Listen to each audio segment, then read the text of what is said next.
Hello and welcome in youth academy. आप सभी का स्वागत है हमारे एनसीईआरटी सीरीज़ में, जिसमें हम अपने क्लास 11th की पॉलिटी की चैप्टर 3 की एनसीईआरटी को पढ़ेंगे, जिसमें हमने अपनी chapter 1 and chapter 2 already cover कर लिया है। इसकी प्लेलिस्ट हमारे यूट्यूब चैनल पे आपको मिल जाएगी, आप इजीली उसको देख सकते हैं। तो आज का चैप्टर होगा हमारा chapter 3, which is important for the UPSC aspirants too and other state PCS exams, जिसमें आपको पॉलिटी का एक स्टैटिक इन्फॉर्मेशन होना ज़रूरी है, स्टैटिक नॉलेज होना ज़रूरी है। उसके बाद आप कोई स्टैंडर्ड बुक्स को देख सकते हैं। अगर यूपीएससी की एस्पिरेंट्स की बात करें, वो लक्ष्मीकांत को ज़्यादा प्रेफर करते हैं। तो इसमें हम इलेक्शन एंड रिप्रेजेंटेशन, जितने एनसीईआरटी में जितनी डिटेल एनालिसिस है, हम उस सबको पढ़ेंगे। साथ ही साथ मैंने एनसीईआरटी से डायरेक्ट उसको फ़ोटो लिया है, ताकि अगर आपको कोई इंपॉर्टेंट चीज़ लग रही है उस एनसीईआरटी में, वो आपका मिस आउट ना हो जाए। तो बेसिकली आप अगर ये चैप्टर इस क्लास में पढ़ लेंगे तो आपके लिए मोर देन सफिशिएंट होगा to know the what is written in the NCERT chapter 3 of election and representation. Okay, तो इसको पढ़ने के बाद आपको कुछ पढ़ने की ज़रूरत नहीं पड़ेगी। इसके बाद आप स्टैंडर्ड बुक्स पे जा सकते हैं, ये आपकी बेसिक्स फाउंडेशन के लिए है। तो इसी में हम पढ़ेंगे, ओवरव्यू देखेंगे कि बेसिकली जो इलेक्शंस एंड उसके रिप्रेजेंटेशंस हैं। तो आपको पता है India is a democracy and democratic nation होने की वजह से इंडिया का एक अलग ही फाउंडेशन है, उसका एक स्पिरिट है कि वहाँ पर फ्री एंड फेयर इलेक्शंस होते हैं। तो फ्री एंड फेयर इलेक्शन होते हैं थ्रू द रिप्रेजेंटेटिव डेमोक्रेसी के थ्रू, ठीक है, जिसका एक डेमोक्रेटिक सेटअप है इंडिया का। तो उसी में हम पढ़ेंगे जो डेमोक्रेटिक सेटअप है, इसके कुछ रूल्स एंड रेगुलेशंस हैं जिसको वायलेट नहीं कर सकते, जिसको हम बेसिक स्ट्रक्चर डॉक्ट्राइन के पार्ट भी मान सकते हैं डेमोक्रेटिक स्टार्टअप के। तो यहाँ पर पूछा है, जैसे कि हम चेस खेलते हैं, क्रिकेट खेलते हैं और कोई ऐसे गेम खेलते हैं जिसमें एक बेसिक रूल्स पहले से ही बता दिए जाते हैं, ताकि आप उस बेसिक रूल्स को वायलेट ना करें और वो फ्री एंड फेयर गेम हो सके। तो same true in the elections. तो इसमें हम there are the different rules, system of conducting elections, outcome of election depends on the rules we have adopted. हमने कौन से पर्टिकुलर प्रोसेस एंड रूल्स को अडॉप्ट किया है। अगर उस रूल्स एंड प्रोसेस में ही कोई हमें मिसयूज़ देखने को मिल रहा है, अनफेयर मीन्स देखने को मिल रहा है, तो बेसिकली वो हमारा इलेक्शन एक फ्री एंड फेयर नहीं होगा। एक स्क्रूटिनाइज करने के बाद हमें पता चलेगा कि वो फ्री एंड फेयर इलेक्शन है, with in the rules and jurisdiction of the parliamentary democracy के अंदर आता है कि नहीं आता, ठीक है। तो देखेंगे कि इलेक्शन इम्पार्शियल मैनर में हुए हैं कि नहीं। To decision making need to be taken with the electoral politics में, जो basically electoral politics also a game, जहाँ पर रूल्स एंड रेगुलेशंस पहले से ही स्टैंडर्डाइज कर दिए जाते हैं। तो हम इस चैप्टर में पूरी वही देखेंगे, why these basic decision about election are written down in the constitution of democratic country, ठीक है। इसके बाद हम देखेंगे in this chapter we shall study of the constitution provision regarding elections and representations. Constitution में जो भी हमारे इलेक्शन एंड रिप्रेजेंटेशन से रिगार्डिंग प्रोविजंस मेंशन्ड है, आर्टिकल्स मेंशन्ड है, हम उसको भी देखेंगे। साथ ही में हमारे constitution and implication of the democratic constitutional provisions होंगे, इम्पार्शियल मशीनरीज होगी, जिसमें हम election commission and chief election commissioner के बारे में पढ़ेंगे। साथ ही साथ डिलिमिटेशन कमीशन होगा उसमें। साथ ही हम लास्ट चैप्टर में, फिर लास्ट एंडिंग में जाते जाते हम रिफॉर्म्स देखेंगे कि कौन कौन से रिफॉर्म्स होना ज़रूरी है इन इलेक्शन प्रैक्टिसेस। साथ ही साथ अमेंडिंग द कॉन्स्टिट्यूशन प्रोविजंस। सी, ये चैप्टर आपके इसलिए इम्पॉर्टेंट हो जाता है क्योंकि अभी रिसेंटली आप बिहार के इलेक्शंस कंडक्ट होने वाले हैं। तो बिहार के इलेक्शंस हो रहे हैं, उसमें आप देख रहे हैं सार का जो SAI का जो एक प्रोसेस अपनाया जा रहा है, जिसमें वोटर्स को लिस्ट से हटाया जा रहा है। तो क्या वो फ्री एंड फेयर रिप्रेजेंटेशंस के अंदर आता है कि नहीं, ये बिहार के इलेक्शन से रिलेटेड ये चैप्टर हो जाएगा आपका। साथ ही साथ आप अपने GS 2 के टॉपिक में देखेंगे यूपीएससी में, जहाँ पर representation of people act 1950 and representation of people act 1951 दिया हुआ है। तो उसका भी एक पार्ट बन जाता है ये, जिसमें आपको इलेक्शन से पहले एंड इलेक्शन के बाद के प्रोविजंस देखने को मिलते हैं इन 1950 एंड 1951 रिस्पेक्टिवली, ठीक है।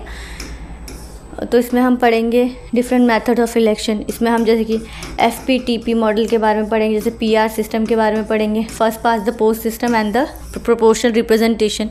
इसमें हम जैसे कि पार्टी लिस्ट का एक वेराइटी पढ़ेंगे और साथ ही साथ सिंगल ट्रांसफरेबल वोट के बारे में पढ़ेंगे। Characteristics of the systems election adopted in our country, हमारी कंट्री ने अब FPTP मॉडल को ही क्यों अपनाया, ठीक है। Importance of the provision for the free and fair election में हम आर्टिकल 324 के बारे में पढ़ेंगे, जो कि इंपॉर्टेंट हो जाता है कि इलेक्शन कमीशन कैसे कॉन्स्टिट्यूट होता है, इलेक्शन कमीशन की क्या क्या प्रोविजंस है, उसमें कौन कौन से मेंबर्स होते हैं। अब इलेक्शन कमीशन में अभी आप देखेंगे बिहार बिहार के जो ये वोटर लिस्ट से रिलेटेड जो अभी इलेक्शन कमीशन ने हमारे ज्ञानेश जी ने जो रिसेंटली अपने प्रेस कॉन्फ्रेंस में भी बताया था, वो भी इसलिए इम्पॉर्टेंट जाता है कि कैसे वो freedom of speech and expression को डिनोट करता है। डिबेट ऑन इलेक्टोरल रिफॉर्म्स पे जो डिबेट चल रही है हम उसको भी इस पर भी चर्चा करेंगे। तो इसी से हमारा यूज़फुल कैसे हो जाता है ये टॉपिक, मैंने आपको पहले बता दिया है। UPSC के जो CSE के एग्ज़ाम्स है उसमें आपका जनरल स्टडीज़ पेपर 2 होता है, जिसमें गवर्नमेंट कॉन्स्टिट्यूशन पॉलिटी है। पॉलिटी का पार्ट में आप देख लेंगे इंडियन कॉन्स्टिट्यूशन एंड अंडरपिनिंग, हमने ऑलरेडी इसको देखा है, एवोल्यूशन देखा है। हम फीचर्स बेसिकली फीचर्स पढ़ते हैं इंडियन कॉन्स्टिट्यूशन का, तो उसका पार्ट हो जाता है ये हमारा। तो इलेक्शन एंड डेमोक्रेसी, ठीक है। तो इसी से हम स्टार्ट करते हैं election and democracy. Let's begin by asking ourselves 2 simple questions about election and democracy, ठीक है। Can we have democracy without holding elections? क्या हम इलेक्शंस को होल्ड करे बिना क्या हम डेमोक्रेटिक नेशन कहला सकते हैं? क्या इलेक्शन के बिना डेमोक्रेटिक नेशन बन सकता है? Can we hold election without having democracy? क्या डेमोक्रेसी के बिना इलेक्शंस हो सकता है? इसमें वाइस वर्सा क्वेश्चन पूछ रहा है कि अगर इलेक्शन नहीं होगा तो क्या वो डेमोक्रेसी कहलाएगा? जैसे हम चाइना की बात करते हैं, चाइना में एक हम डेमोक्रेटिक नेशन की बात करते हैं, ऑटोक्रेटिक नेशन की बात करते हैं। ऑटोक्रेटिक नेशन की बात करता है रूल ऑफ द वन होता है, जो बेसिकली जो वन रूल करता है, और वहीं पर डेमोक्रेटिक होता है रूल बाय द पीपल, ठीक है। Rule by the people, Abraham Lincoln की आपने फेमस लाइन सुनी होगी, rule by the people, for the people and of the people के बारे में। तो democracy is defined as the rule by the people, of the people and for the people. तो जो डेमोक्रेटिक है इसका मतलब ये होता है पीपल। तो डेमोक्रेटिक एंड ऑटोक्रेटिक में आप अगर एक तो ऑटोक्रेटिक होता है और एक डेमोक्रेटिक होता है। डेमोक्रेटिक में पीपल इलेक्शन के थ्रू अपने रिप्रेजेंटेटिव को चुनती to make rules and regulation to cater the need and aspiration of the people, ठीक है। वहीं पे ऑटोक्रेटिक में क्या होता है, रूल बाय द वन होता है। अब चाइना में कम्युनिस्ट पार्टीज़ को देखते हैं, उसमें चाइना में वन का ही रूल है, ठीक है, चाइना में। तो चाइना में आप देख रहे हैं डेमोक्रेसी नहीं है, ऑटोक्रेसी है, लेकिन China still consider itself a democratic nation, but वहाँ पर इलेक्शन एज सच नहीं होते हैं, ठीक है, जितना वाइड लेवल पे इंडिया में होता है फ्री एंड फेयर मीन्स को लेके। तो आप उसका एग्जांपल देख सकते हैं कि डेमोक्रेसी नहीं होने के बाद भी क्या इलेक्शंस वहाँ पर हो सकते हैं?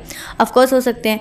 हो सकता है प्लेबिसाइड के थ्रू हो जाए, ठीक है, और क्या रेफरेंडम के थ्रू हो जाए, ठीक है। तो वहाँ पर democratic nation as such setup नहीं है, बट वहाँ पर इलेक्शंस हो रहे हैं। जैसे मोनार्की में देखते हैं, ओलिगार्की में देखते हैं, ओलिगार्की फॉर्म ऑफ गवर्नमेंट में देखते हैं, मोनार्की में जिसमें बेसिकली जैसे यूनाइटेड किंगडम्स में देखते हैं कि वहाँ पर मोनार्की टाइप ऑफ गवर्नमेंट है विद अ पार्लियामेंट्री सेटअप के थ्रू, जहाँ पर किंग भी है, साथ ही साथ उनके पार्लियामेंट्री कैबिनेट्स भी बनते हैं। साथ ही ओलिगार्की में ग्रुप मतलब कुछ 3-4 लोग मिलकर ग्रुप बनाते हैं, उसी को रूल करते हैं, उसे ओलिगार्की कहते हैं, ठीक है। तो different types of the government हम देख सकते हैं, ठीक है। Let's us have discussion in the classroom, ठीक है, ये बेसिकली डिस्कशन की बात हो रही है यहाँ पर। First question remind us of the necessity of the representation in large democracy, ठीक है। पहला क्वेश्चन जो बोलता है कि क्या डेमोक्रेसी होते हुए विदाउट इलेक्शन क्या डेमोक्रेसी सेटअप हो सकती है? तो इसमें बोलता है all citizen can take direct part in the making every decision. Of course India का ही आप पॉपुलेशन देख लीजिए, इंडिया के इतना लार्ज लैंड मास है। क्या आपको लग रहा है कि अगर गवर्नमेंट कोई बिल को इंट्रोड्यूस करती है, कोई बिल को लाना चाह रही है, लेकिन उसमें आप डायरेक्ट पीपल का इन्वॉल्वमेंट देखना चाह रहे हैं, because India is a democratic nation, वहाँ पर पीपल का रिप्रेजेंटेशन होना ज़रूरी है। तो आपको लग रहा है कि एक बिल 1 साल में इंट्रोड्यूस हो जाएगा, एक बिल को लग रहा है 3-4 क्या 10 1 डेकेड लग जाएगा उस बिल को इंट्रोड्यूस होने में, अगर वो इंडियन सिटीजन से एक करके उस पर सहमति मांगे कि ये बिल आना चाहिए कि नहीं, ठीक है। इसी के लिए अवॉइड करते हुए इनडायरेक्ट फॉर्म ऑफ गवर्नमेंट देखने को मिलता है और direct form of the government देखने को मिलता है। All citizen can't take direct part in the making of everyday decision making, ठीक है। Therefore representatives are elected by the people. जो हमारे जो इंडियन सिटीजन है वो इलेक्शन में FPTP मॉडल के थ्रू, अभी हम इसको जानेंगे कि क्या होता है, इस मॉडल के थ्रू अपने रिप्रेजेंटेटिव को चुनते हैं, जिसको हम MLAs MPs कहते हैं। तो जो हमारे MLAs एंड MPs होता है basically representation of the people के थ्रू होता है। फिर ये बाद में जाके लॉज बनाते हैं, रेगुलर डिसीजन मेकिंग करते हैं with in their power jurisdiction. Okay, this is how election become important. तो इसलिए इलेक्शन इंपॉर्टेंट हो जाता है क्योंकि हमें पीपल का भी पर से अगर देखें पीपल का भी एस्पिरेशन नीड्स को देखना है, क्योंकि at the last we the people of India, ठीक है। तो यहाँ पर प्रेम्बल में भी बता रहे we the people of India, तो पीपल ऑफ इंडिया के पास सोर्स ऑफ अथॉरिटी है, सोर्स ऑफ पावर है, जो उसको बाद में डेलीगेट करते to their representatives. Whenever we think of India as a democracy, our mind invariably turns into the last election, ठीक है। जैसे हम डेमोक्रेसी की बात करते हैं, इंडियन डेमोक्रेसी की बात करते हैं, हमारा माइंड इलेक्शन से लिंक्ड हो जाता है कि लास्ट इलेक्शन में कौन जीता था, कैसे जीता था, ठीक है, क्या क्या मैनिफेस्टोज देखने को मिल रहे थे पार्टी पॉलिटिक्स में, ठीक है। तो यही हम देख रहे हैं कि जैसे हम डेमोक्रेसी की बात करते हैं, हम उसमें पीपल की बात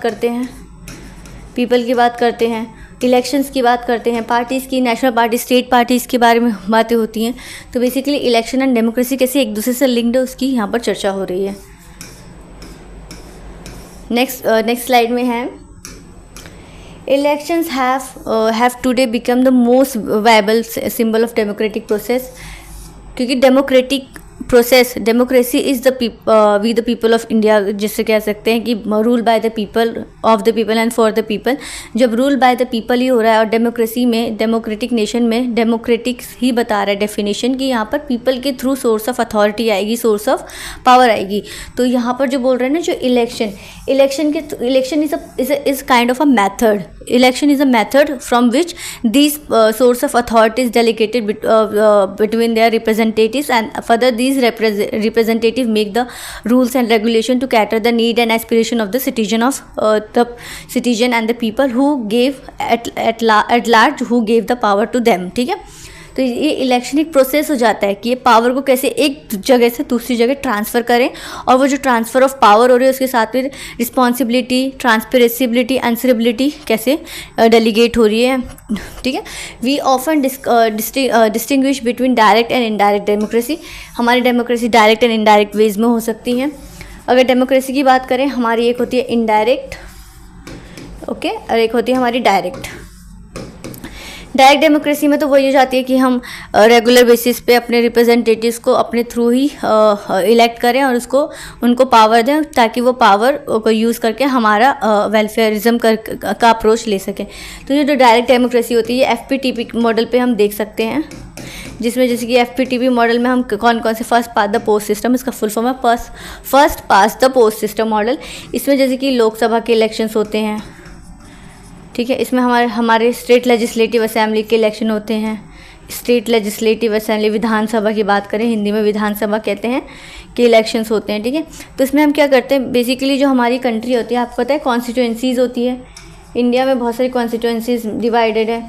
तो इंडिया में जो कॉन्स्टिट्यूएंसीज में डिवाइडेड है इंडिया, इसी में इलेक्शंस होते हैं। फॉर एग्जांपल अगर दिल्ली या हरियाणा का पार्ट हम बात करें, तो हरियाणा में MLA की कुल सीट कितनी है, 90, और वहीं दिल्ली की बात करें 70 है। दिल्ली में MLA की कुल सीट है 90 और 70, और हरियाणा में 90। तो वही अगर दिल्ली की स्टेट को हम फॉर एग्जाम्पल दिल्ली की स्टेट्स को बिटवीन कॉन्स्टिट्यूएंसीज ऐसे ब्लॉक्स में डिवाइड कर देते हो, और कितने ब्लॉक्स होने चाहिए, टोटल 70, क्योंकि यहाँ पर इनकी सीट ही है 70, MLA टोटल 70 आने चाहिए। तो यहीं से हर एक ब्लॉक से एक रिप्रेजेंटेटिव चुन के आता है। फिर वो फर्दर जाके अगर वो जिसने सबसे ज़्यादा वोट पाया, दूसरों रिप्रेजेंटेटिव, एक होता है ना कंपटीशन, जिसमें जो आगे निकला, नंबर ऑफ़ वोट्स में आगे निकला, वो जीत जाएगा।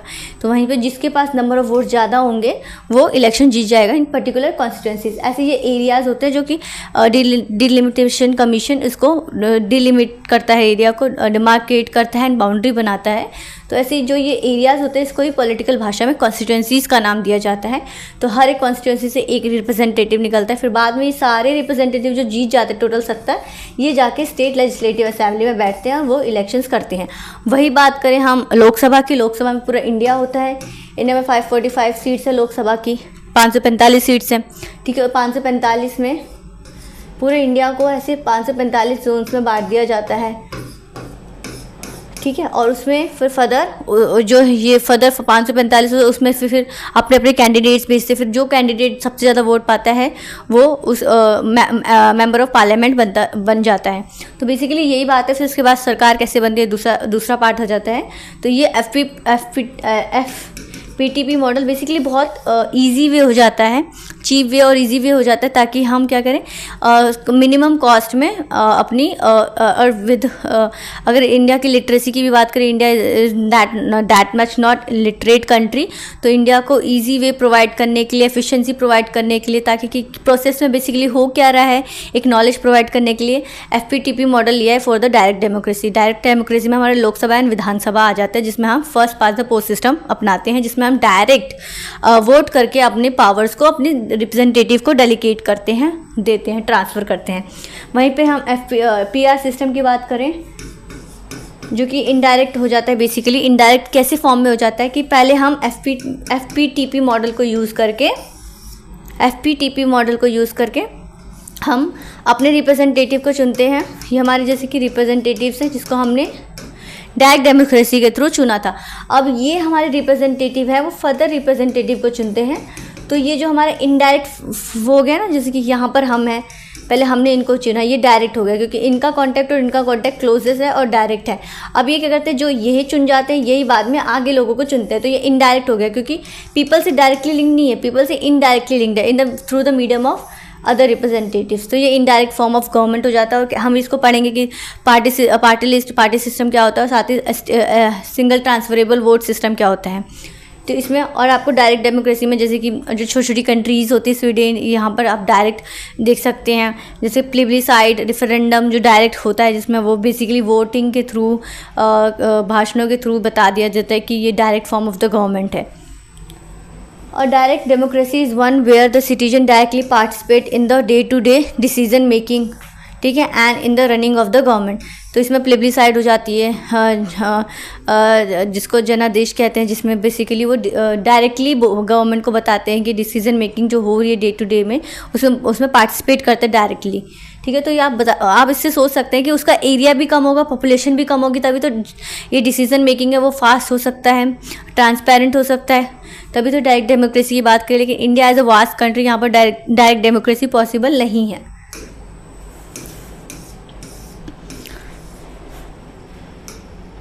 तो ये था the ancient city state in Greece where considered example of direct democracy. Ancient Greece city state में जो यहाँ आप PSIR में पढ़ेंगे, बेसिकली यहाँ पर फिलोसफर्स निकले हैं, प्लेटो और अरिस्टोटल्स। तो वहीं पे बात होती है कि एंशियंट ग्रीक स्टेट में, जो कि डेमोक्रेसी का सेटअप पहले ही बताता है ऑरिजिन, वहाँ पर ये डायरेक्ट डेमोक्रेसी का फॉर्म देखने को मिलता था। कंसिडर लोकल गवर्नमेंट स्पेशली ग्राम सभा, जिसको हमने क्लास 6th and 7th में पढ़ा कि ग्राम सभा, मतलब मंडल किसे कहते हैं, समिति किसी कहते हैं, हमने सब अच्छे से पढ़ा है। तो भी close example of the direct democracy. अब ग्राम सभा विलेज पंचायत से सबसे नियरेस्ट डायरेक्ट डेमोक्रेसी का पार्ट हो जाता है, क्योंकि वहाँ पर पीपल जो 18 साल से ऊपर के पीपल, जो कि जितने भी वोटेबल पीपल होते हैं, जिनके पास वोट का अधिकार होता है, वो सारे ग्राम सभा को बनाते हैं सब मिलके।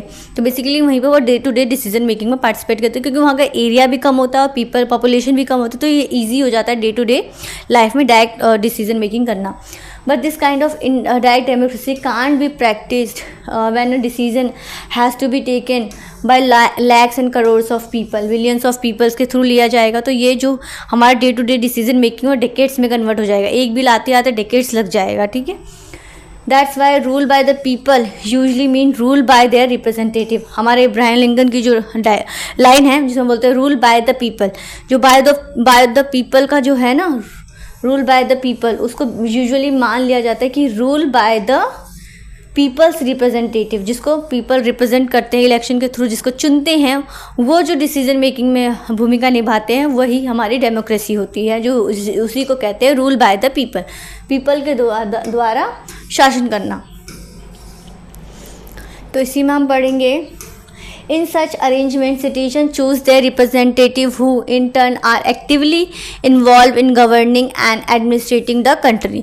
The method follow to choose these representative effort as a election. मैंने कहा ना, election is kind of a process और मेथड जिसमें ये पीपल अपने पावर को ट्रांसफ़र कर रही है अपने रिप्रेजेंटेटिव को। ठीक है, पीपल अपने पावर को ट्रांसफ़र कर रही है अपने रिप्रेजेंटेटिव को। इस मेथड को, ये जो ट्रांसफ़र ऑफ पावर हो रहा है, इस मेथड को हम इलेक्शन के नाम से जानते हैं। अब इलेक्शन में भी हमारे अलग तरह के इलेक्शंस होते हैं, जिसमें हम देखते हैं कि मीन्स ऑफ इलेक्शन कैसे हो रहे हैं, फ्री एंड फेयर हो रहे हैं कि नहीं हो रहे हैं। टाइप्स ऑफ इलेक्शन की बात करते हैं, जिसमें हम first past the post system and PR system की बात करेंगे। The citizens have a limited role in taking major decisions and in running the administration, because there उनके रिप्रेजेंटेटिव जिनको उन्होंने पावर डेलीगेट किया, पावर ट्रांसफ़र किया, वो basically day to day decision making में पार्टिसिपेट करते हैं in the to cater the needs and aspiration of the people, जो कि हमने बेसिकली फर्स्ट चैप्टर में ही बात की थी कि why we need a constitution, जिसमें हम पढ़ते हैं कि पीपल के एस्पिरेशन नीड्स को फुलफिल करने के लिए। ओके, तो इसी में हम ये पढ़ रहे हैं। नेक्स्ट देखते हैं। नेक्स्ट में हमारा they are not very actively involve in the making of the policies. Basically people actively involve नहीं रहते, बट ये इनडायरेक्टली इन्वॉल्व रहते through their representatives. Citizen involve only indirectly through their elected representatives, जिसको उन्होंने elect किया है। This arrangement where all major decisions are taken by their elected representatives, the method by which people elect their representatives become the very important. ठीक है, जिस method से वो अपने रिप्रेजेंटेटिव को चुन रहे हैं, जो ये जो ट्रांसफ़र ऑफ पावर हो रही है between the citizen to their elected representatives, और जो ये मेथड यूज़ किया जा रहा है, ये जो पीपल अपनी पावर को अपने रिप्रेजेंटेटिव को जैसे डेलीगेट कर रही है, ट्रांसफ़र ऑफ पावर कर रही है फॉर द डिसीजन मेकिंग, क्योंकि उनको डिसीजन मेकिंग करना है, और इनका आउटपुट क्या होगा, वेलफेयरिज्म ऑफ द पीपल होगा। ठीक है, अब इसमें क्या है, जो ये पावर जो मेथड यूज़ हो रहा है ट्रांसफ़र ऑफ पावर, इसको तो इलेक्शन कह रहे हैं, लेकिन इसमें भी कह रहे हैं ये इलेक्शन किस टाइप का होगा, फेयर होगा, अनफेयर होगा। अगर अनफेयर होगा तो ये पीपल का विल नहीं होगा, पीपल के विल के हिसाब से ये इनके रिप्रेजेंटेटिव चुनेंगे। मेजॉरिटी के आइडियाज़ के हिसाब से, मेजॉरिटी के वोट के हिसाब से रिप्रेजेंटेटिव बनता है, माइनॉरिटी के वोट्स यहाँ पर कंसिडर नहीं होते हैं। तो मेजॉरिटी लोग जितनी मेजॉरिटी लोग पर्टिकुलर एक इलेक्टेड रिप्रेजेंटेटिव को वोट देगी, वो आएगा सत्ता में और वही पीपल को गवर्न करेगा। तो इसमें ये जो इलेक्शन है, इस इलेक्शन को भी देखते हैं, ये फेयर इलेक्शन है या अनफेयर इलेक्शन है, ट्रांसपेरेबल इलेक्शन है, ऑपिक्योर इलेक्शन है। इसलिए हमारी जो भूमिका हो जाती है इलेक्शन कमीशन की, इसमें ये इंपॉर्टेंट हो जाती है, क्योंकि at the last election commission he voter list बनाता है, वोटर्स को उनका वोट का अधिकार देता है, वोटर ID कार्ड देता है, जिससे बेसिकली इलेक्शन आप विदाउट वोटर ID कार्ड के आप अपने वोट को कास्ट ही नहीं कर सकते। तो आपकी वो जो वैल्यू हो जाती है, वो वोट कास्टिंग वैल्यू वो ख़त्म हो जाती है। ठीक है, तो ये second question remind us of the fact that not all election are democratic. सारे इलेक्शन डेमोक्रेटिक नहीं होते हैं। At a large number of non democratic countries also hold elections. in fact non-democratic rulers are very keen to represent themselves as a democratic। ठीक है, जैसे China democratic नहीं है, वो बेसिकली ऑटोक्रेटिक कंट्री है, फिर भी वो कीन है, बहुत ही इंटरेस्टेड है अपने आप को डेमोक्रेटिक करना है, क्योंकि डेमोक्रेटिक गवर्नमेंट एक आइडियल गवर्नमेंट होती है, एक पॉजिटिव लाइट में दिखाई हुई गवर्नमेंट होती है, जिसमें लगता है कि रूल बाय द पीपल है, तो ये पॉजिटिव गवर्नमेंट होगा, यहाँ पर उनका administration is run by the people होगा। Okay, they do so by holding election in such a way that it doesn't threaten their rule. Basically जो इनका ये डेमोक्रेटिक सेटअप दिखाने का जो ये आइडिया है, उसमें वो क्या करते हैं, जो ये मेथड होता है, जो ये मेथड के थ्रू ये पावर करते हैं, इसको ऐसे मैनिपुलेटिव वे में करते हैं, अनफेयर वे में करते हैं, ताकि उनको पहले ही पता हो जाए कि वही सत्ता में आएंगे, उनके बाद कोई नहीं आएगा। जिसमें आप मल्टी पार्टी सिस्टम पढ़ते हैं, सिंगल पार्टी सिस्टम पढ़ते हैं, बाई पार्टी सिस्टम पढ़ते हैं, जिसमें क्या होता है, जो ये पार्टीज़ होते हैं ना, जैसे India is a multi party system. India में आपको BJP देखने को मिलेगी, आप देखने को मिलेंगे, CPIM देखने को मिलेगी, CPI कम्युनिस्ट देखने को मिलेगी, माओइस्ट देखने को मिलेगा, अपने कांग्रेस जो है, तो ये बेसिकली जनता दल है। तो ये जो हमारे मल्टी पार्टी सिस्टम है, जो कि डिफरेंट पार्टीज़ आके बेसिकली कोalition गवर्नमेंट बनाती है।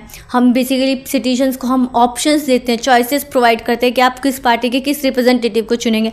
लेकिन कुछ जगह क्या होता है, जैसे चाइना में आपको कम्युनिस्ट पार्टी देखने को मिलेगी, अमेरिका की बात करें लेबर पार्टी है ना, आपको कांग्रेस लेबर पार्टी है ना, आपको रिपब्लिक पार्टी देखने को मिलेगी। तो ये कम्युनिस्ट बाईपोलर पार्टी और द सिंगल पार्टी की बात होती है।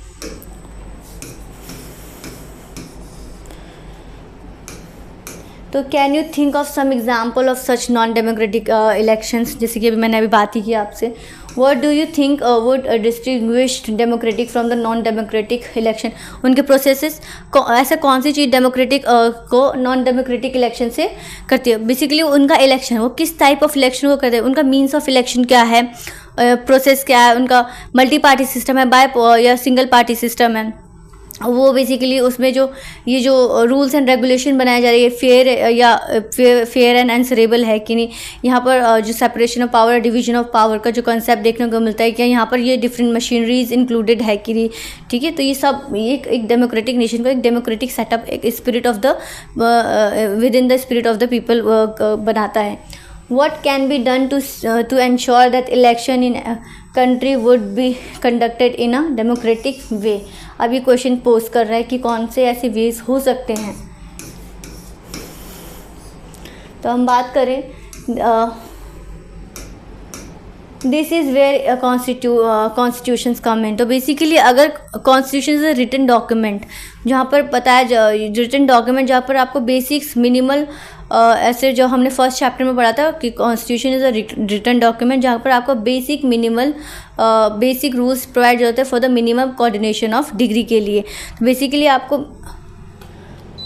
आपको एक बेसिक रूल्स प्रोवाइड होते हैं इन अ रिटन वे, जहाँ पर आपको minimum coordination of degree, minimum coordination कर सके, मिनिमम डिग्री ऑफ कोऑर्डिनेशन कर सके, ठीक है।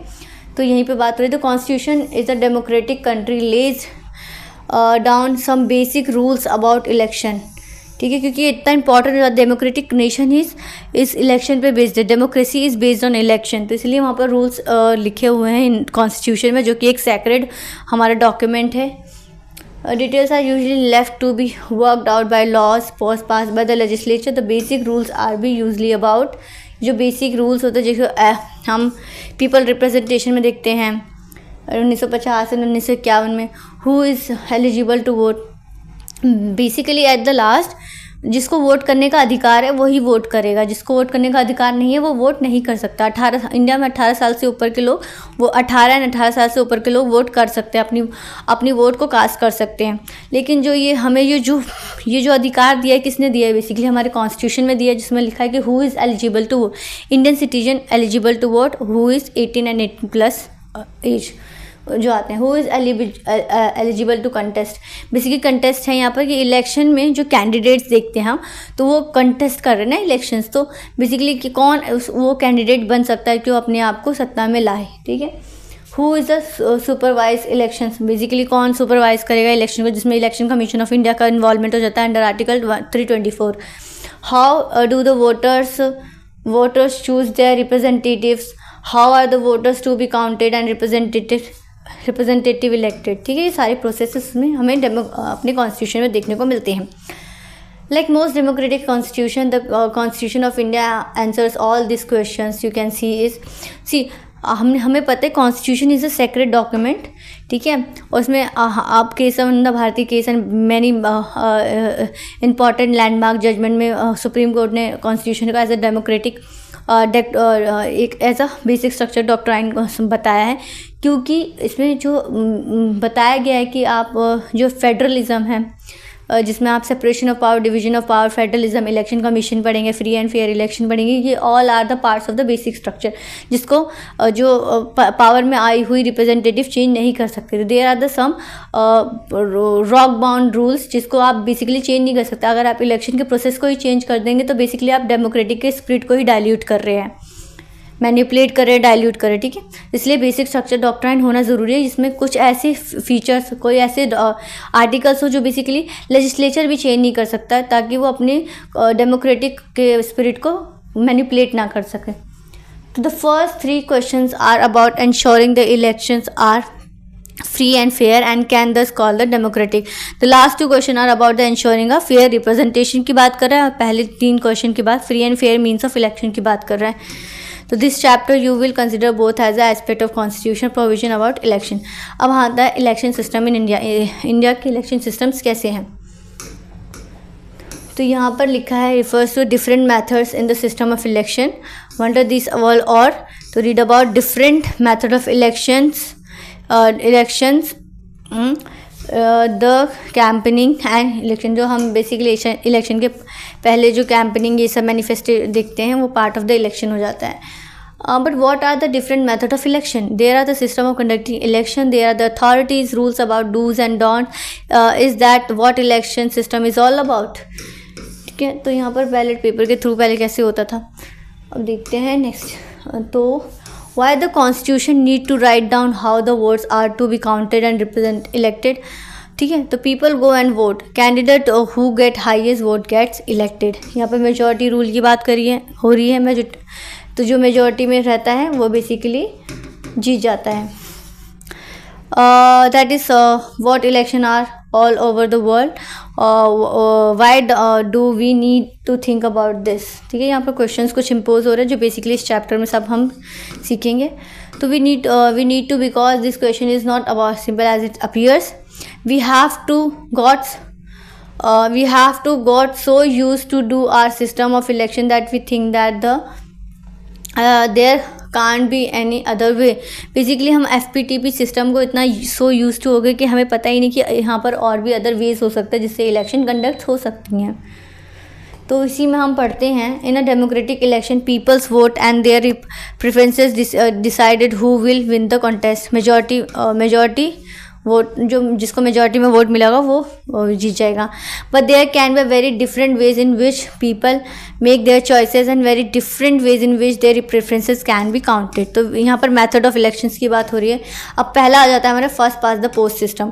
ठीक है, तो यहाँ पर जो मेथड्स की बात हो रही है, जिसकी हम बात करें, जो इलेक्शन के मेथड्स की बात हो रही है, मैंने जैसे कि आपको पहले बताया, एक तो हमारे इंडिया में FPTP मॉडल होता है, first past the post system. में सिर्फ कुछ नहीं होता, जितने भी इलेक्टेड मेंबर्स होते हैं, ठीक है, जैसे कि जनता उनको वोट दे रही है, जिस इलेक्टेड मेंबर के पास सबसे ज़्यादा वोट होगा, इन तीनों में से जिसके पास सबसे ज़्यादा वोट होगा चारों में, वो जीत जाएगा. फॉर एग्जाम्पल हमारा A जीत गया, ABCD करके. A के पास 100 वोट थे, इसके पास 99 थे, इसके पास 89 थे और इसके पास 50 थे. तो एक के पास यहाँ पर कोटा मैटर नहीं करता. क्वाटा सिस्टम हम पढ़ेंगे PR सिस्टम में. यहाँ पर ऐसे क्वाटा नहीं है कि आपको इतना लिमिट होना ही चाहिए. इसमें आपको बस दूसरे से आगे रहना है.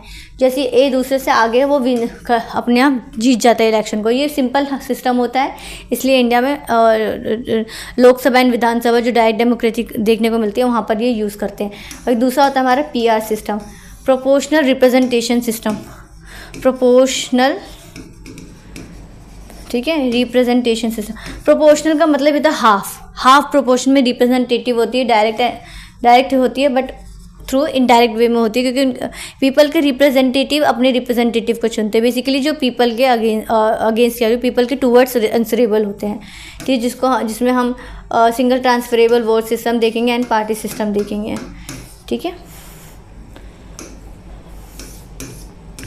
तो ये हमारा एक आर्टिकल है, पहली बार कांग्रेस को 3/4 बहुमत मिली. ठीक है, तो यहाँ देखते हैं हम.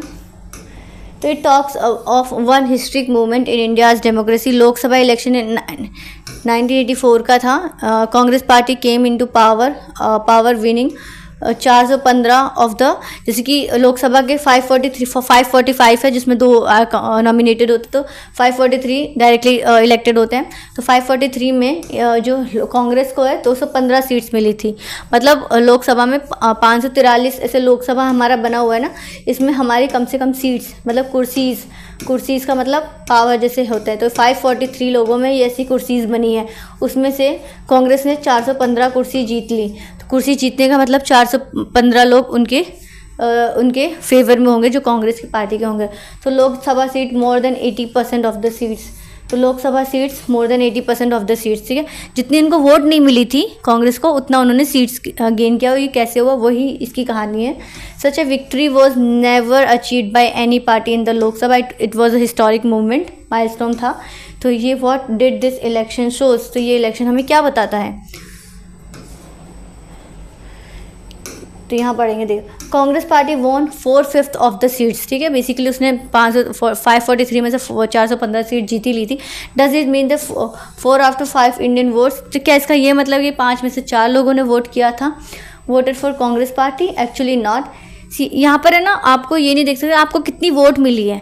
यहाँ पर आपकी वोट की गिनती, आपको सीट की गिनती से कंपैरिजन नहीं करना है। आपको बस इतना याद रखना है कि आपको दूसरों से आगे रहना है। अगर आप दूसरों से आगे एक वोट से भी आगे हैं तो आप वो जीत जाएंगे इलेक्शन, ठीक है। तो नंबर ऑफ वोट यहाँ पर मैटर नहीं करते, नंबर ऑफ सीट्स करते हैं कि यहाँ पर ये करते हैं कि आप दूसरों से आगे हैं कि नहीं। तो द कांग्रेस पार्टी 2019 में गॉट 48% ऑफ द वोट्स, मतलब बेसिकली अगर पूरा 100% ऑफ द वोट्स की बात करें उनको 48 मिला, तो हाफ से कम मिला। This means that only 48% of those who voted in favour of the candidate put up by the Congress party, but the party still manage to win more than 80% of the seats. See India में जो election होता है 2019 में, वहाँ पर बस कांग्रेस को 48% of seats मिली थी, लेकिन 48% ऑफ वोट्स मिले थे पीपल के, लेकिन उनको सीट्स कितनी मिली? 80%। अब देखिए उनको वोट कम मिले लेकिन सीट्स उनकी ज़्यादा मिली इन द लोकसभा में, ठीक है। तो यहाँ पर वही बात हो रही है। Look at the performance of the other parties. BJP got 7.4% of the votes but less than 1% seat. तो यहाँ पर देखिए, इसमें बात कर रहे थे, यहाँ पर 1984 की बात हो रही है, 2019 की बात हो रही है। हमारी बीजेपी की पार्टी है, ये कांग्रेस की पार्टी है, ठीक है। तो इसमें देखिए बीजेपी को 2014 में 282 सीट्स मिली और 2019 में 203 सीट्स मिली, ठीक है। और यहाँ पर क्या बात हो रही है कि उनको बीजेपी को 7.4% वोट्स मिले, लेकिन उनकी सीट्स इतनी ज़्यादा कैसी थी? उनके number of percentage seats. How did this happen? ये क्वेश्चन इम्पोज हो रहा है। तो ये नंबर सी यहाँ पर वोट्स हैं कि बेसिकली 100 में से कि कितने लोगों को कितने परसेंट ऑफ द वोट्स मिले। जैसे कांग्रेस को 48% ऑफ द वोट मिले पूरे पॉपुलेशन के वोट के हिसाब से, और उसको सीट्स कितनी मिली? 415। वहीं पे बीजेपी 7.4% सीट मिली और उनको परसेंट ऑफ वोट मिला और सीट्स उनकी मिली 2। तो ये बेसिकली नंबर ऑफ वोट्स और नंबर ऑफ सीट्स का कोई रिलेशन यहाँ पर एज सच नहीं है, ठीक है। तो this happened because in a country we follow a special method of under this system. Entire country is divided into 543 constituencies. देखिए ये इंडिया को कैसे छोटे छोटे एरियाज में डिवाइडेड किया हुआ है। ये 543 टाइम्स डिवाइडेड किया गया एरिया को, जिसको कॉन्स्टिट्यूंसीज कहते हैं। Each constituency elects 1 representative.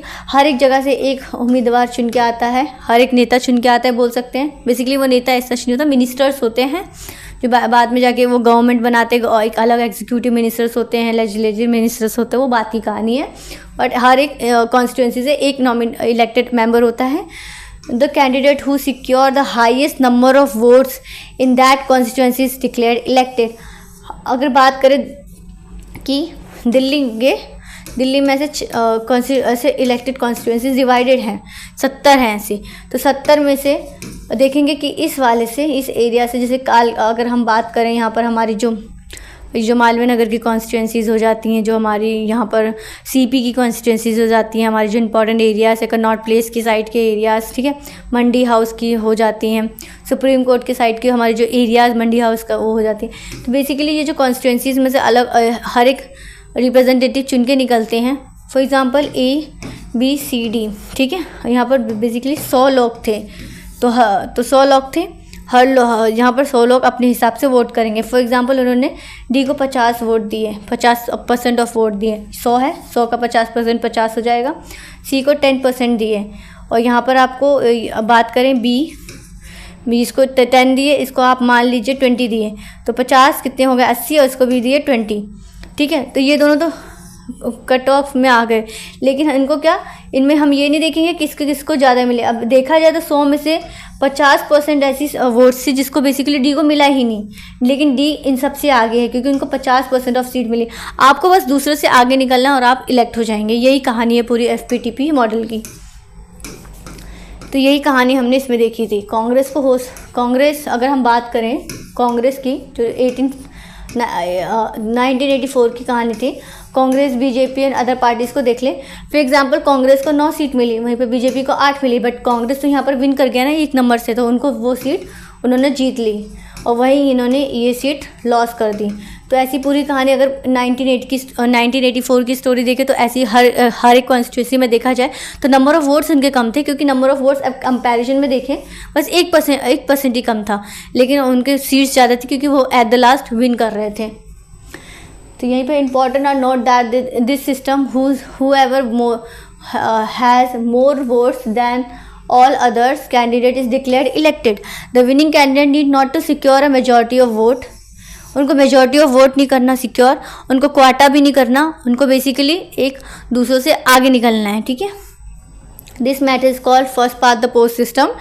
In the electoral race, the candidate who has ahead of the others, who crosses the winning post first of the all is the winner. ठीक है. ऐसे race में देखते हैं, जो रेस में दौड़ता है, जो बेसिकली इसको पार करेगा. माना आप यहाँ पर थे, दूसरा वाला यहाँ पर था, तीसरा वाला यहाँ पर था और पहला वाला इसको ऑलरेडी क्रॉस कर गया, तो इसका मतलब देखेंगे जो क्रॉस किया है वो विनर है. ये नहीं देखेंगे कि इसने इससे कितने डिफरेंस में क्रॉस किया है, ठीक है. तो ये इसकी कहानी होती है FPTP मॉडल की, जो कि बहुत ईजी हो जाता है. जिसको ज़्यादा वोट मिलते हैं वो जीत जाता है. This method is called the plurality system. This is method of the election prescribe by the constitution. Constitution ने for the Lok Sabha and Vidhan Sabha election के लिए FPTP मॉडल को प्रिस्क्राइब किया है. और इसको प्लूरलिस्टिक सिस्टम बोलते हैं, क्योंकि वहाँ पर बेसिकली मेजॉरिटी ऑफ रूल की बात करते हैं कि किसको ज़्यादा रूल मिले हैं. अब यहाँ पर देखते हैं, let us now go back for the example कि कांग्रेस को नंबर ऑफ वोट्स कम मिले थे लेकिन उसकी सीट्स ज़्यादा थी. तो Congress party won greater share of the seats and than is share of the vote because in many of the constitution in which its candidate won they secured less than 50% of the votes in their constitution. जैसे कि मैंने आपको example से बताया, less than 50% of the votes उन्होंने gain किया 100% of votes से, ठीक है. यहाँ पर हम मान लेते A, B, C and D. जैसे कि अगर इसको मान ले तो यहाँ पर मानते हैं जैसे कि इनको 50 less than 50% of the votes. तो यहाँ पर आपको कोई ऐसा क्वाटा फिक्स नहीं है.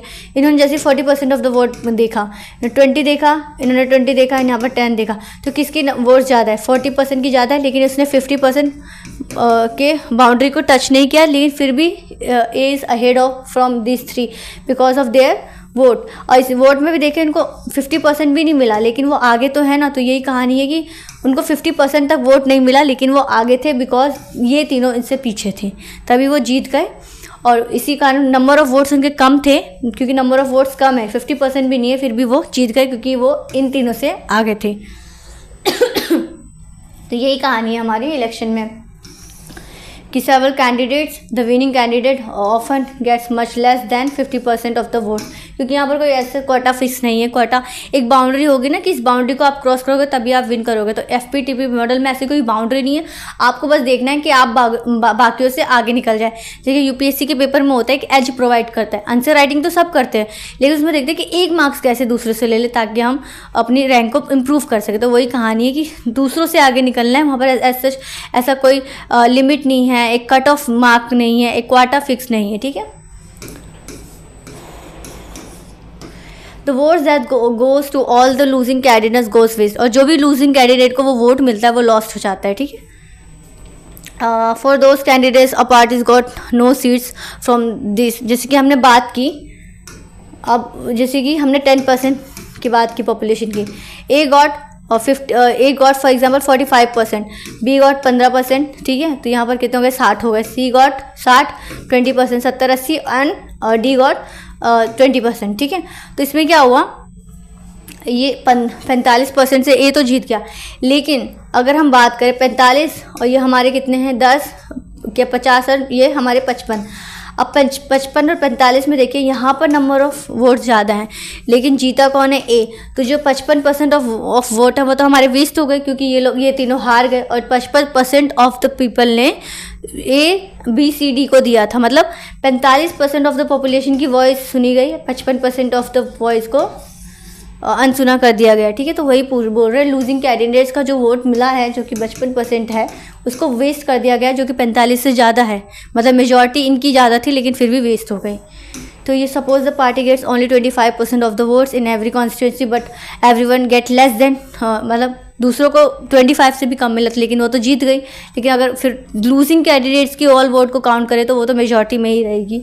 In that case party couldn't win all the seats with only 25% votes और इवन लेस, ठीक है. अब हम आता है PR सिस्टम. तो अब हम पढ़ेंगे प्रोपोर्शनल रिप्रेजेंटेटिव सिस्टम के बारे में. तो लेट अस कंपेयर तो ये हमारा जो इसको हम 2-3 मिनट में तो ख़त्म कर ही सकते हैं पीआर सिस्टम को। फिर इसको नेक्स्ट क्लास में हम इसकी कंपैरिजन भी देख लेंगे, फिर ताकि ये वीडियो इतनी लंबी ना हो जाए और आप बोर ना हो जाए उसको देखते देखते। तो ये हमारा पीआर सिस्टम है। हमने फर्स्ट सिस्टम पढ़ लिया, first past the post system. Basically आपको दूसरों से आगे निकलना है। जैसे आप आगे निकलोगे, आपको नंबर ऑफ वोट्स को काउंट नहीं करेंगे, आपकी किसी भी चीज़ को काउंट नहीं करेंगे, आपको बस देखना है आपको दूसरों से आगे निकलना है। अगर आप 1 वोट से भी आगे हैं तो आप जीत जाएंगे इलेक्शन। अब पीआर सिस्टम को कंपेरिजन करना है इज़राइल के सिस्टम से, that follows a very different system of election. Israel once the vote are counted, each party is allotted the share of seats in the parliament in the proportion of a share of vote। Basically यहाँ पर party system होती है Israel में, और हमारे यहाँ पर single transferable vote system होता है। तो बेसिकली पार्टी सिस्टम में क्या होता है, जो वोटर्स होते हैं ना वो बेसिकली पार्टी को वोट देते हैं, ना कि कैंडिडेट्स को। ठीक है, तो वही बात रही। Once the votes are counted, each party is allotted the share of seats in the parliament in the proportion of its share of vote. जैसे जैसे पार्टी को जितने जितने वोट मिलते हैं वो अपने पार्लियामेंट में बताती है। ठीक है, तो अब बात करें इज़राइल की लोकेशन देख लेते हैं। रिसेंटली ये हमारे इज़राइल एंड इसके हमास के युद्ध के कारण बहुत ज़ोरों से अपने न्यूज़पेपर बढ़ा हुआ। तो इज़राइल एरा, इजिप्ट एरा, और आपको पता है यहीं से हमारा सुएज़ कनाल, रेड सी का एरिया देखने को मिलता है, सिनाई पेनिनसुला, जो कि हमने वर्ल्ड मैपिंग में कन्वर्ट देखा ही है। तो इज़राइल में जो कि हमारा पार्टी सिस्टम है, ठीक है, इज़राइल जो कि पार्टी सिस्टम है, तो बेसिकली जो वोटर्स होते हैं, हम अभी तक क्या कह रहे थे, किसी कैंडिडेट को, किसी मेंबर को वोट देते हैं, लेकिन जो यहाँ पर वोटर होता है वो पार्टी को वोट देते हैं। पार्टी मीन्स जैसे कि मान ले पार्टी ए है, नाम है जैसे party A, party B, party सी। यहाँ पर हमें नहीं पता ये कैंडिडेट्स कौन है, हमें पता है ये पार्टी कौन है, तो हम पार्टी के पॉपुलैरिटी के हिसाब से इनको वोट देते हैं। और तो ठीक है, तो ये शेयर ऑफ वोट देखते हैं। Each party fills its quota of seats by picking those many of its nominees from a preference list that has been declared before the election. तो बेसिकली इलेक्शन से पहले वो अपने नॉमिनीज बता देते हैं। फॉर एग्जाम्पल पार्टी ए ने बोला कि मेरी पार्टी से मनोज खड़ा रहेगा, मेरी पार्टी से सुरेश खड़ा रहेगा, गायत्री खड़ी रहेगी, बबली खड़ी रहेगी। तो बेसिकली नंबर ऑफ ये हमारे मेंबर्स हैं, लेकिन जो ये वोटर्स ये पार्टी ए को वोट देंगे। जब जैसे ही अपने वोट के हिसाब से देखेंगे कि इनको कितने वोट्स मिले हैं पार्टी को, फिर वो पार्टी ये वोट्स को बेसिकली ये पार्टी इन नॉमिनीज़ को, जहाँ से ये पार्टी जीती होगी उस वहाँ पर अपने एक नॉमिनेट को खड़ा कर देगा। तो यहाँ पर कैंडिडेट का कोई रोल नहीं होता, यहाँ पर पार्टी का रोल होता है। पार्टी को कितनी वोट मिली है, फिर पार्टी का कि यहाँ पर पार्टी की यहाँ पर बात करें, पार्टी का ये चॉइस हो जाएगा कि वो किसको उस कॉन्स्टिट्यूंसी में भेजना चाहता है। तो ये इज़राइल का ये सिस्टम है। तो this system of the election is called the proportional representation system. Basically proportional representation इसलिए हो जाता है क्योंकि पीपल डायरेक्टली अपने मेंबर को नहीं ला रही है, पीपल पार्टी के थ्रू अपने मेंबर को ला रही है। ठीक है, तो ये पार्शली है, हाफली है। तो this system a party gets the same proportion of seats is proportion of vote. हमारे FPTP मॉडल में क्या था, हमें नंबर ऑफ वोट से मैटर नहीं है, हमें बस दूसरों से आगे निकलना। अगर 1% भी हो तो दूसरों से जैसे ही वो आगे निकलता है वो जीत जाता है। बट इसमें क्या है, नंबर ऑफ वोट्स मैटर करते हैं। आपको जितने वोट्स मिले हैं आपको जितने वोट्स मिले हैं आप उस हिसाब से अपने कैंडिडेट्स को ला सकते हैं। ठीक है,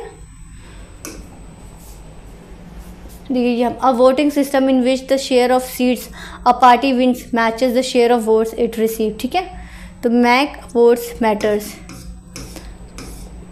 और यहाँ पर in the PR system it could be 2 variations in some countries like Israel और Netherland and entire country is treated as a one constituency and seats are allotted to each party according to its share of votes in the national election. तो basically कहीं कहीं होता है कि पूरे basic country को ही, जैसे कि यहाँ पर नीदरलैंड है, पूरे नीदरलैंड को एक कॉन्स्टिट्यूंसी मान जाता है। इंडिया में क्या होता है 543 कॉन्स्टिट्यूंसीज में डिवाइड होता है, 543 एरियाज में डिवाइड होता है। वहाँ से हर एक 543 रिप्रेजेंटेटिव्स निकलते हैं, फिर बाद में जाके वो गवर्नमेंट फॉर्म करती है। लेकिन यहाँ पर क्या होता है कि पूरे नीदरलैंड को ही एक कॉन्स्टिट्यूंसी मान ली जाती है और उसी कॉन्स्टिट्यूंसी में डिफरेंट पार्टीज अपने कॉन्टेस्ट करती है इलेक्शन, और जिसको जितने वोट्स मिलते हैं उस हिसाब से वो अपने कैंडिडेट्स को उस कॉन्स्टिट्यूंसी में अलॉट करती है। तो ये ऐसा कुछ सिस्टम होता है। So constituencies and seats are allotted to the each party according to its share of votes in the national election. Other matter is when the country is divided into several multiple member constituencies as in Argentina and Portugal. Portugal में देखने को मिलता है, साथ ही साथ India में भी देखने को मिलता है। तो each party prepare list of candidates. देखिए यहाँ पर क्या होता है, each party prepare list of candidate.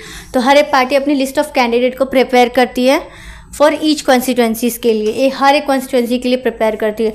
For example Netherlands में टोटल 10 कॉन्स्टिट्यूंसीज़ है, लेकिन नीदरलैंड को एक बेसिकली 10 एरियाज़ है, लेकिन नीदरलैंड को ऐसा एक ही एरिया की तरह देखा जा रहा है, और इसी पूरे नीदरलैंड के लिए ऐसे party A, party B and party C elect कर रही है।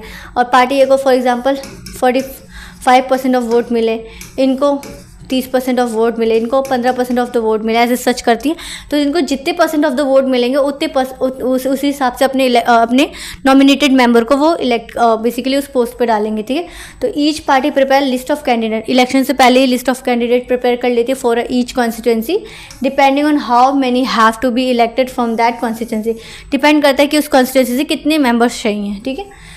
In both these variation, voter exercise their preference for the party and not for the candidate. तो preference basically यहाँ पर preference होता है, जैसे पार्टी ए को उन्होंने फर्स्ट प्रेफरेंस दिया मेजॉरिटी ऑफ द वोटर्स ने, फिर बी को उन्होंने थर्ड प्रेफरेंस दिया, सी को उन्होंने जैसे कि सेकंड प्रेफरेंस दिया, डी को उन्होंने फोर्थ प्रेफरेंस दिया। तो यहाँ पर प्रेफरेंस मैटर करता है पार्टी के लिए, कैंडिडेट यहाँ पर मैटर नहीं करता है।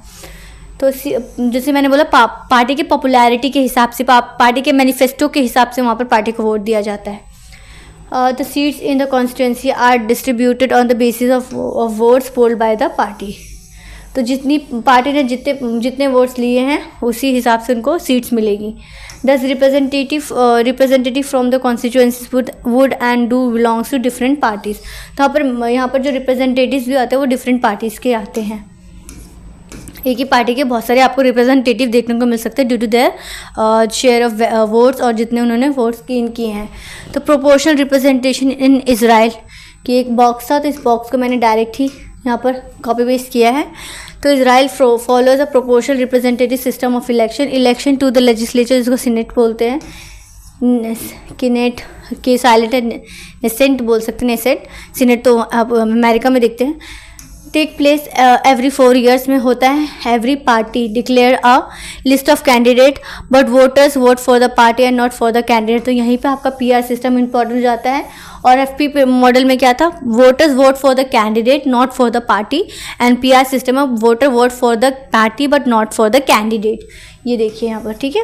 A party get seats in the legislature in proportion of the जितने उन्होंने उनको जितने % ऑफ द वोट मिले उस हिसाब से उनको सीट्स मिलेगी। लेकिन FPTP मॉडल में ऐसा नहीं था, आपको जितने % ऑफ द वोट मिले उस हिसाब से आपको सीट नहीं मिलती, आपको बस दूसरे से आगे निकलना है और आपको सीट्स मिल जाएगी, ठीक है। This allow even smaller parties with very, तो इसमें क्या होता है, छोटी से छोटी पार्टी, यहाँ पर वोट है ना वेस्ट नहीं होता। जैसे हमने देखा था जो माइनॉरिटी में चले जाते हैं, माइनॉरिटी वोट्स होते हैं, बेसिकली वो वेस्ट हो जाते हैं। देखा था अभी हमने देखा कि 45% कांग्रेस को मिली, लेकिन उससे ज़्यादा 55 लोगों ने कांग्रेस को वोट नहीं दिया, लेकिन ओनली 45% लोगों ने कांग्रेस को वोट दिया। तो इसमें क्या हुआ, 55% की लोगों की जो वोट थी वो वेस्ट हो गई।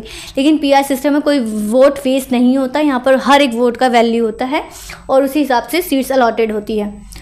तो with the smaller support base get the representative in the legislature, party must get a minimum of 3.25% of votes to be eligible to get seats in the legislature. This often leads to a multi party coalition system. गठबंधन सरकार की बात होती है, जिसमें जब सरकारें नहीं बन पाती तो बहुत सारी पार्टीज साथ में आती हैं और फिर सरकार गठन करती है।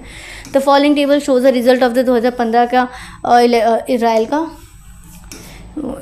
ये हमारा इजराइल का देखने को मिलता है।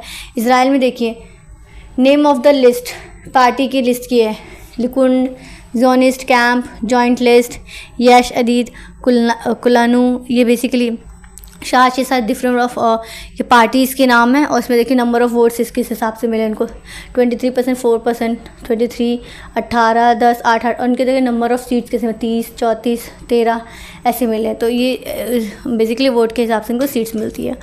एंड इन इंडिया की बात करें, इंडिया के वेरिएशन ऑफ PR सिस्टम की बात करें, we have adopted PR system on a limited scale for indirect election के लिए, ठीक है। तो constitution provide a third and complex variation of the PR system for the election of president, vice president and for the election of Rajya Sabha and the Vidhan Parishad, जो कि जैसे विधान सभा होता है और लोकसभा होता है, वैसे विधान परिषद होता है, जिसको हम एक तो लेजिस्लेटिव काउंसिल बोलते हैं, लेजिस्लेटिव असेंबली, जो कि हमारी विधानसभा होती है लेजिस्लेटिव असेंबली हो जाती है, एंड जो विधान परिषद होता है वो लेजिस्लेटिव काउंसिल हो जाता है।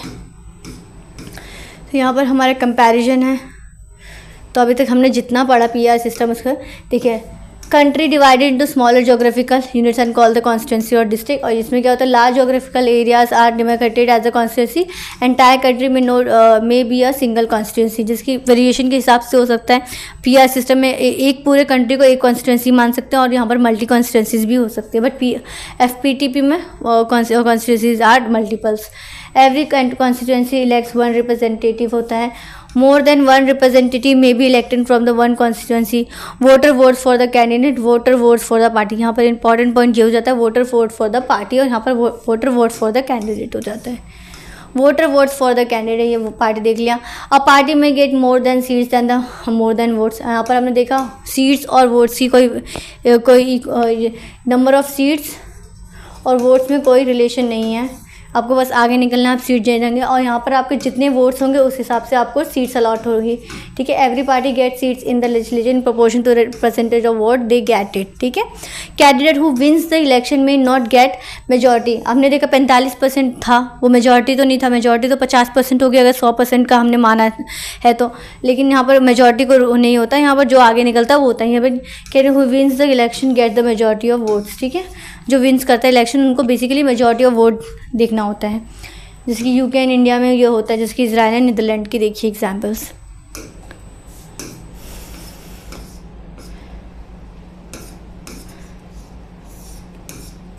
यहाँ पर हमारा एक सिस्टम देखेंगे, how did PR work in the Rajya Sabha election. अब यहाँ पर आप प्रेसिडेंट के इलेक्शन में आपको पीआर सिस्टम अलग देखने को मिलेगा, जो ये राज्यसभा के इलेक्शन होता है अलग देखने को मिलते हैं। ठीक है, तो इसमें हम देखेंगे कि ये पीआर सिस्टम राज्यसभा में कैसे होता है। ठीक है, third variation of single transferable vote system होता है, followed by the Rajya Sabha election. Every state is have a specific cut off seats in the Rajya Sabha.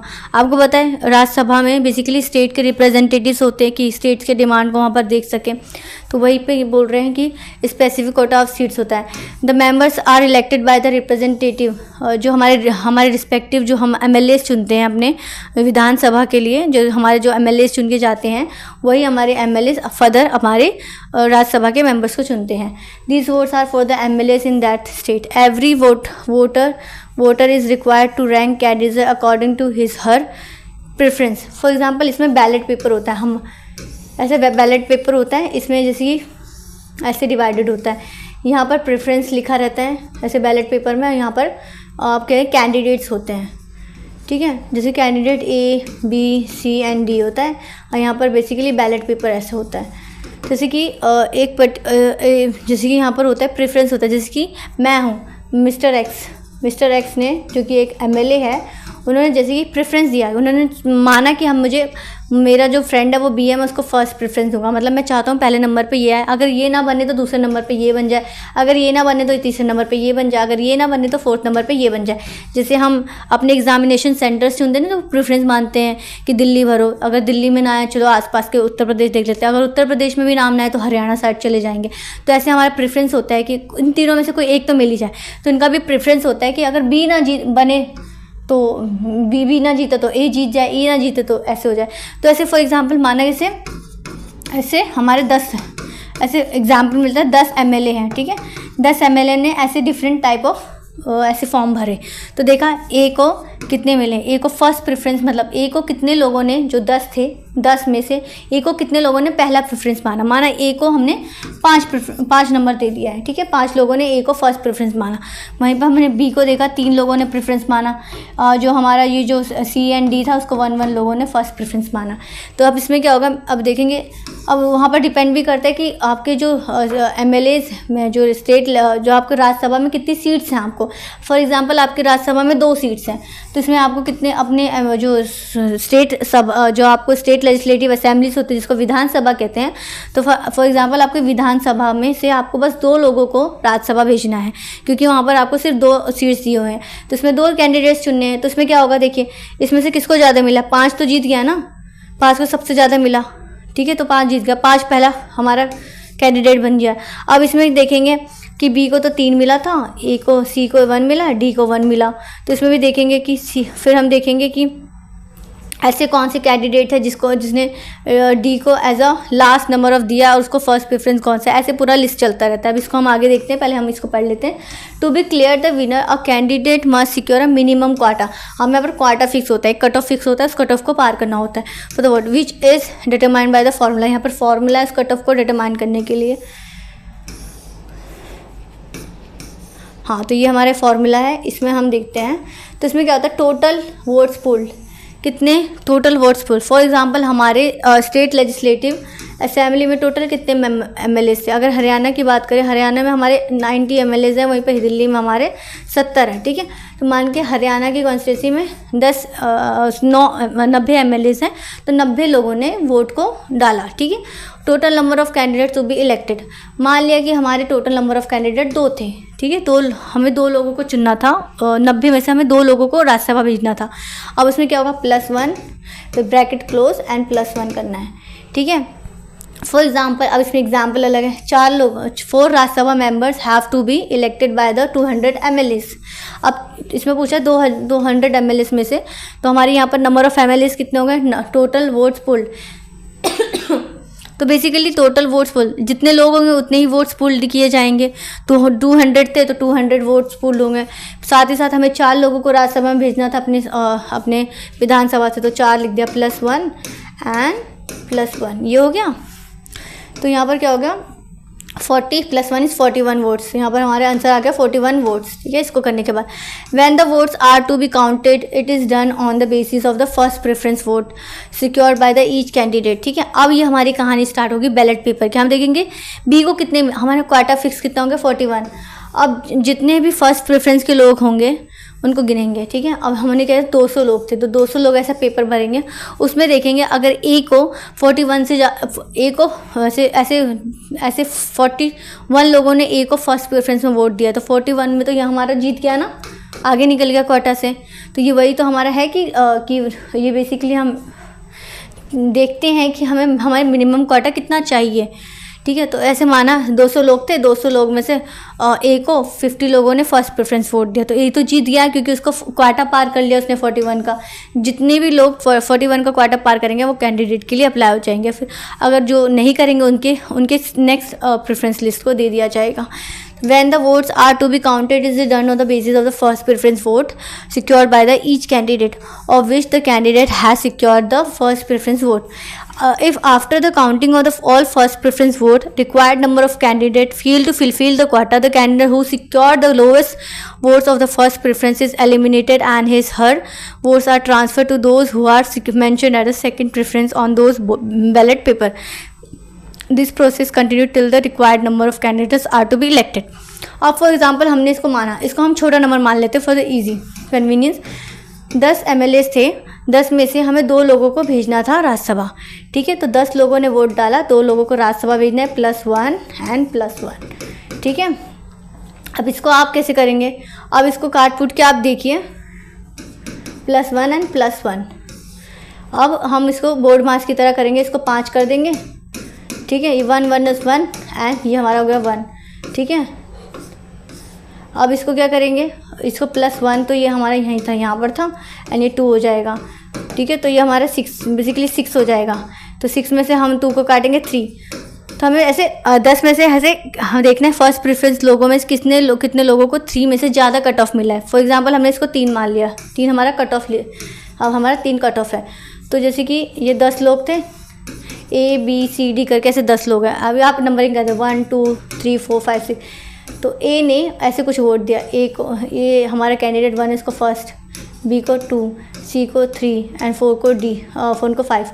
ऐसे करके देखा हमने कि देखा फर्स्ट प्रेफरेंस में जो 10 लोगों ने ए को फर्स्ट प्रेफरेंस में लिखा है, कितने लोगों ने रखा है, हमने माना 5 लोगों ने ए को फर्स्ट प्रेफरेंस में रखा है। वहीं सी को हमने देखा कि 3 लोगों ने प्रेफरेंस में अपने फर्स्ट प्रेफरेंस में रखा है, एंड डी को 2 लोगों ने फर्स्ट प्रेफरेंस पर रखा है, एंड बी को, सी को एंड डी को एंड 1 प्रेफरेंस में। अब हम देखेंगे डी को तो सबसे कम फर्स्ट प्रेफरेंस में रखा है। अब क्या देखेंगे ना, जो डी को एलिमिनेट कर देंगे और ये देखेंगे डी को किन लोगों ने अपने नेक्स्ट सेकंड प्रेफरेंस में रखा है। फॉर एग्जांपल ये जो पर्सन था इसका बैलेट पेपर कुछ इस तरह से था जिसने ये रखा था, ठीक है। ये हमारे हो गए, ये हमारा लिस्ट हो गया, ठीक है। ठीक है, मतलब कैंडिडेट हो गई, हमारी प्रेफरेंस हो गई। ABCD, ये माना हमारा जो D था, डी का जो प्रेफरेंस है, जिसकी यहाँ पर इसको फर्स्ट प्रेफरेंस रखा, सेकंड प्रेफरेंस किसको रखा, जिसकी इसने बी को सेकंड प्रेफरेंस रखा, थर्ड को ये रखा एंड फोर्थ को फोर्थ प्रेफरेंस रखा। तो इसमें देख रहे हैं जो ये मिस्टर एक्स ने ये जो डी को फर्स्ट प्रेफरेंस दिया था, जो कि जिसके जो नंबर ऑफ बेसिक प्रेफरेंस देख रहे हैं कि कितने लोगों ने डी को फर्स्ट प्रेफरेंस दिया, तो बस एक ऐसा पर्सन था जिसने डी को फर्स्ट प्रेफरेंस दिया, लेकिन इसके बाद तो सबसे कम था, तो इसका ये फर्स्ट प्रेफरेंस एलिमिनेट हो जाएगा और इसका सेकंड प्रेफरेंस देखा जाएगा। तो इसने सेकंड प्रेफरेंस में किसको वोट दिया है, बी को। अब ये इसका जो बी का जो सेकंड प्रेफरेंस था, इसको एज कंसिडर करेंगे एज अ फर्स्ट प्रेफरेंस, तो इसका जो वोट होगा ये बी को चला जाएगा, क्योंकि इस पेपर में उसने डी के बाद सेकंड नंबर पे बी को वोट दिया था। अगर वही ये डी को दूसरे नंबर पे ए को अगर दूसरा नंबर देता तो इसका वोट ए को चला जाता। तो इसी लिस्ट के हिसाब से तो डी का नंबर चला गया इस पे, तो ये 3 से क्या बन गया 4। अब हमें क्वार्टा कितना चाहिए था, 3, ठीक है, और 5 तो ऑलरेडी ए जीत गया, बी को 4 मिल गए, क्वार्टा उसने पार कर लिया, अब बाकी ये सब वेस्ट हो गए। तो हमारे कौन से कैंडिडेट जीते, ए एंड बी राज्यसभा के लिए आगे जाएंगे। तो ये हमारी प्रेफरेंस ऑफ लिस्ट होती है। अब इसमें हम why did India adopt FPT system, इसको हम यहाँ से हम अपने पार्ट 2 में देख लेंगे, क्योंकि क्लास लंबी हो जाएगी। तो यहीं पे आपको ये नंबर ऑफ सीट्स के बारे में थोड़ा पढ़ना है, फॉर्मूला को देखना है, वही इंपॉर्टेंट जाएगा। So thank you everyone for watching this session and stay for our next part. तो यहीं से हम आगे की क्लास कंटिन्यू करेंगे। Thank you everyone.